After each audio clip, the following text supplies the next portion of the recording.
పురుషుల్లో సంతానం లేని సమస్య. చాలామందిలో వీర్యకణాలు సరిపడినంత వీర్యకణాలు లేకపోవడం వల్ల సంతానం కలగట్లేదని ఇన్ఫెర్టిలిటీ సెంటర్ల చుట్టూ తిరుగుతున్నారు.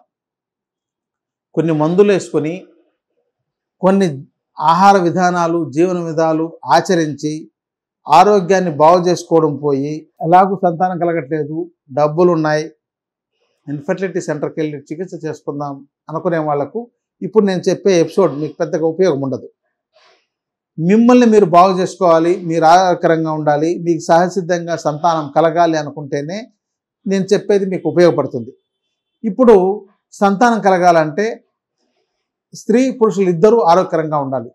ముందు మీరు పెళ్లి చేసుకుంటున్నప్పుడే స్త్రీ పురుషులు ఆరోగ్యకరంగా ఉన్నారా లేదా, ఆమెకు పీరియడ్స్ సక్రమంగా వస్తాయా, నెలసరి సక్రమంగా జరుగుతుందా లేదా, ఏమైనా పీసీఓడి సమస్యలు ఉన్నాయా, పీసీఓఎస్లు ఏమైనా ఉన్నాయా, ఇంకేదైనా ఎండోమెట్రియం సమస్యలు ఏమైనా ఉన్నాయా, ఇలాంటివి ఏమైనా మీరు చూసుకొని తెలుసుకొని దానికి సంబంధించిన మందులు వాడుకున్నట్లయితే స్త్రీల్లోనూ సమస్య తగ్గుతుంది. పురుషుల్లో వీర్యకణాలు తక్కువగా ఉన్నట్లయితే ఆయుర్వేద ఔషధాలు, ఆయుర్వేదంలో ఔషధాలే కాకుండా ఆహార పదార్థాలు లాంటివి కూడా మీరు నిత్యం వాడుకోవడం వల్ల ఇవి సరి అవుతాయి. అయితే పురుషుల్లో వీర్యకణాలు తగ్గిపోవడానికి ప్రధానమైన కారణాలు కొన్ని ఉన్నాయి. కొంతమందికి దీంతో అజోస్పెర్మియా, అలిగోస్పెర్మియా అంటే ప్రధానంగా ఈ రెండు ఉంటాయి. అంటే ఒక్క వీర్యకణం కూడా లేకుండా పోయి ఉండే సమస్య అజోస్పెర్మియా అంటారు. ఇది చిన్నప్పుడు వాళ్ళకి ఎవరికైనా ఏదైనా క్రానిక్ డిసీజ్ రావడం కానీ, లేకపోతే ఏదైనా జ్వరం వచ్చినప్పుడు ఏదైనా మందులు ఓవర్ డోస్తో వాడడం కానీ, లేకపోతే మమ్స్ లాంటివి వచ్చినప్పుడు, గవద బిళ్ళలు లాంటివి వచ్చినప్పుడు దానికి మందులు వాడడం కానీ, ఇలాంటివి ఏవైనా జరిగి ఉన్నట్లయితే, లేదంటే ఇతర మందుల కారణంగా కూడా, లేదంటే ఆహార జీవన విధానం కారణంగా కూడా కొంతమందికి, లేదా జెనెటిక్గా ఏదైనా సమస్య ఉంటే అజోస్పెర్మియా అనే సమస్య వచ్చే అవకాశాలు ఉంటాయి. అంటే ఒక్క వీర్యకణం కూడా లేని వాళ్ళకి, వీళ్లకు సహసిద్ధంగా కలిగే అవకాశాలు ఉండవు. నేడు ఈ ఆధునిక చికిత్సలు ఎన్ని వచ్చినా సరే వాటితో సక్సెస్ రేటు తక్కువ ఉంటుంది.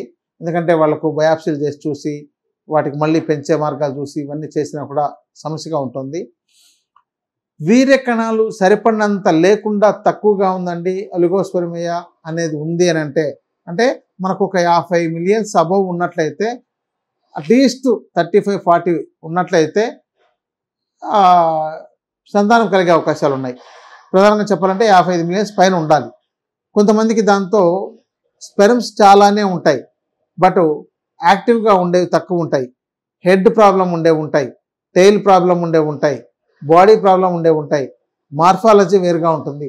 ఇలాంటివి ఏదైనా సమస్యలు అంటే మీకు ఇది సెమెన్ అనాలిసిస్ అనే టెస్ట్, పురుషుల్లో వీర్యానికి సంబంధించిన టెస్ట్ చేయిస్తే దాంతో తెలుస్తుంది. ఆ టెస్ట్లో ఈ సమస్య మీకు తెలుస్తుంది. కాబట్టి ఇలాంటి లోపాలన్నింటినీ ఆయుర్వేద ఔషధాలతోనూ వైద్యుల పర్యవేక్షణలో చాలా బాగా సరిచేయచ్చు. రెండవది ఏంటంటే చిన్న చిన్న రెమెడీస్తో కూడా తగ్గిపోయే ఉన్నాయి. ముఖ్యంగా వాళ్ళలో ఇన్ఫెక్షన్ ఉన్నట్లయితే ఆ టెస్ట్లోనే పస్ సెల్స్, ఎపిథెలియల్ సెల్స్ అనేది కింద ఉంటుంది. ఆ టెస్ట్లో మీకు తెలిసిపోతుంది ఈ ఇన్ఫెక్షన్ ఉంది అనేది. మీరు ఇన్ఫెక్షన్ తగ్గించుకుంటే ఆ సమస్య తగ్గిపోయే అవకాశం ఉంది. ఇది బాగా గుర్తించాలి. ఆ తర్వాత అవి లేదండి, ఓన్లీ కొన్ని వీర్యకణాలు తక్కువ ఉన్నాయి అని అంటే వాటిని ఇంప్రూవ్ చేయొచ్చు. వాటిని అంటే మీ యొక్క వీర్యకణాలని అంటే శుక్రకణాలని ఆరోగ్యవంతమైనవి ప్రొడ్యూస్ చేయించగలిగే, అంటే ఆరోగ్యకరమైన వాటిని ఉత్పత్తి చేయించగలిగే ఔషధ ద్రవ్యాలు ఆయుర్వేదంలో చాలా రకాలు ఉన్నాయి. మీ ఆహారంలో కూడా ఉన్నాయి. మీరు మినపప్పు రోజు తీసుకుంటున్న దానితో కూడా ఇంప్రూవ్ అవుతుంది. అలాగే మనకు మొలకెత్తిన విత్తనాలు తీసుకున్నా కూడా దానితో కూడా ఇంప్రూవ్ అవుతుంది. ఎందుకంటే జీవం ఉండే పదార్థాలు అవి రోజు మీరు తీసుకోవడం వల్ల కూడా వీర్యకణాలు చాలా బాగా ఉత్పత్తి అవుతాయి. ఇవి కాకుండా మనకు తులసి గింజలు నానబెట్టి అవి కొంచెం మొలకలు వచ్చిన తర్వాత వాటిని తింటున్నా కూడా విపరీతమైన వీర్యకణాలు ఉత్పత్తి అవుతాయి. ఈ చిన్న చిన్న గింజలు ఏ ఉంటాయో అంటే మీరు బాగా రావి, మర్రి, జువ్వి, ఆ యొక్క పళ్ళలోని గింజలు చిన్నవి, మేడి, ఈ గింజలు చిన్నవిగా ఉండేవి, తులసి గింజలు ఇలా వచ్చే వాటిని ఏవైనా సరే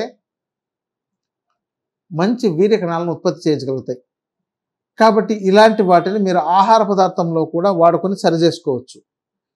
ఇక మీకు తొందరగా సంతానం కలగాలి, వీర్య కణాలు తొందరగా పెరగాలంటే ఆయుర్వేదంలో రకరకాల లేహ్యాలు, కషాయాలు, మందులు, చూర్ణాలు ఈ రకరకాలుగా మనకు అందుబాటులో ఉన్నాయి. చాలా తొందరగా ఒక 90 డేస్లోనే ఇంప్రూవ్ చేయగలిగే అద్భుతమైన ఔషధాలు అందుబాటులో ఉన్నాయి. కాబట్టి మీ దగ్గరలో ఉండే ఆయుర్వేద వైద్యుల పర్యవేక్షణలో చికిత్స తీసుకోవడం ద్వారా మీకు మంచి వీర్యకణాల ఉత్పత్తి, శుక్రకణాలు ఉత్పత్తి అవుతాయి. దాంతో మీకున్న సమస్య, సంతానం లేని సమస్యను అధిగమించడానికి అవకాశం ఉంది. అలాగే స్త్రీలలో వచ్చే ఈ ఋతు సమస్యలు కానీ, అంటే శ్వేతపరదర అంటే తెల్లబట్ట అవడం కానీ, నెలసరి సక్రమంగా రాకపోవడం కానీ, అండాలు సక్రమంగా వృద్ధి కాకపోవడం కానీ, పీసీఓడి లాంటి సమస్యలు ఉన్నట్టయితే వాటిని కూడా కరెక్ట్ చేయడానికి ఆయుర్వేదంలో చాలా అమోఘమైన ఔషధాలు ఉన్నాయి. అంటే ఎవరికో ఒకరికి రిజల్ట్ రాలేదంటే అందరికీ రాదని కాదండి. ఎవరికైనా ఏదైనా వేడి చేయడమో అలాంటి సమస్య వచ్చిందంటే అందరికీ అలాంటివి జరిగే అవకాశాలు ఉండదు. మనం కూడా మీరు మీ ఇంట్లో ఉండే ఆహార పదార్థాలు తీసుకుంటే ఏవి పడతాయో ఏవి పడవో మీకు తెలియదు. కాబట్టి మీరు కొన్ని రోజులు వాడిన తర్వాత కొన్ని పడవని, కొందరికి పాలంటే ఇష్టం ఉండకపోవచ్చు, కొందరికి వంకాయ అంటే పడకపోవచ్చు, కొందరికి గోంగూర అంటే పడకపోవచ్చు. ఇలాంటివి ఉంటాయి. ఎలా ఉంటాయో అలాగే ఈ ఆయుర్వేద ఔషధాలు వాడుకునేటప్పుడు ఇలాంటివి ఉండే అవకాశాలు ఉంటాయి. అది చాలా తక్కువ మోతాదు, అంటే 100లో 90% ఈ సమస్యలన్నీ కరెక్ట్ అయ్యేదానికి అవకాశం ఉంది. ఓ 10% కాకపోయినంత మాత్రాన వాళ్ళెవరో పక్కింటి వాళ్ళు, ఎదురింటి వాళ్ళు చెప్పారని మాకు కాలేదు కాబట్టి మీకు కాకపోవచ్చు అనే అభిప్రాయాన్ని వాళ్ళు వెలిపుచ్చడం తప్పు. అలా అవుతుందని అనుకోకుండా ప్రతి ఒక్కరూ మీకు ఒకవేళ వైద్యుల దగ్గరికి వెళ్ళడం ఇష్టం లేకపోతే మీకు అందుబాటులో ఉండే ఉన్నాయి. అశ్వగంధ, శతావరి, అతిమధురము, ఆత్మగుప్త బీజాలు, ఇలాంటి ద్రవ్యాలు, ఇంకా రత్నపురుష, ఇట్లాంటి వాటి ద్రవ్యాలని మీరు తీసుకోవడం, అంటే అవి ఆహారం లాంటివే కాబట్టి ఏదైనా నీళ్ళలో కలిపి కానీ పాల్లో కలిపి కానీ తీసుకోవడం, నెయ్యితో తీసుకుంటే ఇంకా ఇవి అద్భుతంగా పనిచేయగలుగుతాయి. రెండవది మీకు మొలకెత్తిన విత్తనాలు బాగా పనిచేయగలుగుతాయి ఈ స్పెర్మ్ కౌంటర్ని ఇంప్రూవ్ చేయడానికి. ఇక మీరు ఏదైనా వీటిని నాశనం చేయగలిగేవి ఏవైతే ఉంటాయో, అంటే వీర్య కణాలు నాశనం అవడానికి కొన్ని రకాల సమస్యలు కూడా ఉన్నాయి. ప్రధానంగా చికెను, గుడ్లు ఎక్కువ తినే వాళ్ళకు, ఎక్కువగా వేడి వాతావరణంలో పనిచేసే వాళ్ళకి, రెండవది ఏంటంటే సరిపడినంత నీళ్లు తాగకపోయినా, ఇతర అనారోగ్య సమస్యలు ఏవైనా ఉన్నా, బ్లడ్ సరిపడినంత లేకపోయినా కూడా ఇవి సరిపడినంత ఉత్పత్తి కాదు. కాబట్టి వాటిని వైద్యుల పర్యవేక్షణలో కానీ, లేదంటే మీరు స్వయంగా మీ యొక్క ఆరోగ్య విజ్ఞానం నేర్చుకొని మీరు వాటిని సరిచేసుకున్నట్లయితే వీర్య కణాల సమస్యను తేలికగా చిటికలో పోగొట్టుకోగలిగే సమస్య. కాబట్టి దీన్ని ఒక 3 months to 6 months మందులు వాడుకోవడం ద్వారా మీరు సరిచేసుకోవచ్చు. స్త్రీలలో సమస్యలను కూడా చాలా వరకు సరిచేసి సహజ సిద్ధంగా సంతానం కలిగే అదృష్టాన్ని మీరు పొందొచ్చు. మీరు అన్నేచురల్గా, అసహజ పద్ధతిలో, వికృతంగా చేసేవి, కృత్రిమ పద్ధతిలో చేసే వాటికి ఆకర్షింపబడి వాటిలో మీరు మీ సంతోషాన్ని, మీ యొక్క మాతృత్వాన్ని, మీ యొక్క పూర్తి అనుభవాన్ని, అంటే మీకు ఆ యొక్క సమస్య ఎలా ఉంటుంది, దాన్ని ఎలా పరిష్కరించుకోవాలి అనేది ఆ యొక్క అనుభవాన్ని, మళ్ళీ అక్కడ చేసే చికిత్సల్లో మీకు కొన్ని సమస్యలు ఎదురవుతుంటాయి, ఆ హింసను ఈ భరించే పని లేకుండా చాలా బాగా తేలిగ్గా వీటితో సంతాన సమస్యను అధిగమించవచ్చు. రెండవది ఏంటంటే నేటి జనరేషన్లో చాలామందికి వీటిపైన అవగాహన లేకపోవడం వల్ల, వీళ్ళ యొక్క ఆహారము, జీవన విధానం లోపాల వల్ల ఇలాంటి సమస్యలు వచ్చేస్తున్నాయి. కాబట్టి వీటిని కూడా మీరు మార్చుకొని మంచి ఆరోగ్యకరమైన సూత్రాలు నేర్చుకొని ఆరోగ్యకరంగా జీవించండి. మంచి ఉత్తమ సంతానానికి మీరు మంచి తల్లిదండ్రులుగా కావాలని కోరుకుంటున్నాను. ఇదండి ఈ యొక్క బ్రీఫ్ ఇన్ఫర్మేషన్. దీంతో మీకు మరిన్ని వివరాలు కావాలనుకున్నట్లయితే కామెంట్ రూపంలో తెలియజేయండి. మీకు దానికి తగిన పరిష్కారాలు కానీ లేదంటే మీకు అక్కడ ఆన్సర్ దొరకలేనప్పుడు ఫోన్ నంబర్లో కానీ సంప్రదించవచ్చు. నమస్కారం.